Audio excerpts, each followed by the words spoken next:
Di tengah perlambatan pertumbuhan ekonomi global yang diikuti dengan prediksi akan terjadinya resesi dunia pada tahun 2023, pertumbuhan ekonomi di Indonesia pada triwulan ketiga tahun 2022 justru kembali mencatatkan kinerja impresif. Ekonomi Indonesia tumbuh sebesar 5,72% secara tahunan atau 1,81% quarter to quarter, melanjutkan tren pertumbuhan yang solid sejak awal tahun 2022.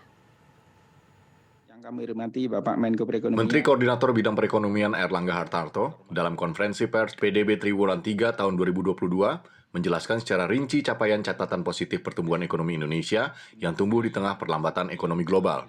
Kuatnya pertumbuhan ekonomi domestik pada Triwulan 3 2022 juga ditopang oleh kinerja neraca perdagangan Indonesia yang menunjukkan surplus sebesar 14,92 miliar US dollar atau tumbuh sebesar 12,58% secara tahunan. Pemerintah tentu mengambil langkah-langkah kita menjaga daya beli, kemudian kita juga memperkuat nilai tukar dengan penguatan melalui mendorong devisa hasil ekspor dan penguatan terhadap beberapa negara melakukan local currency settlement agar Bank Indonesia mendorong kebutuhan akan devisa bisa dibatasi. Tentunya kita melihat bahwa reform struktural yang dilakukan melalui implementasi Undang-Undang Cipta Kerja ini kita terus lanjutkan, sehingga tentu harapan-harapan ini kita bisa menghindari resesi global di tahun 2023. OECD, IMF, ADB, dan World Bank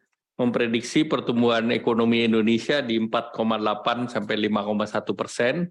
Artinya beberapa lembaga juga bersepakat dengan Indonesia bahwa Indonesia bisa menjadi the bright spot in the dark. Jadi masih bisa keluar dari resesi juga di tahun depan.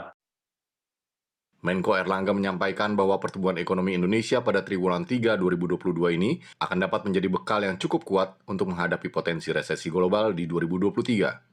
Terkait penyelenggaraan G20, dari sisi ekonomi Menko Airlangga menyatakan G20 akan membuat perekonomian Indonesia secara nasional akan berdampak positif, bahkan dari segi recognition Indonesia akan menjadi perhatian dunia. Dengan ditopang oleh fundamental ekonomi dalam negeri yang kuat, diharapkan kinerja ekonomi Indonesia masih tetap terjaga. Dari Jakarta, tim TV One mengabarkan. Terima kasih teman-teman media semua.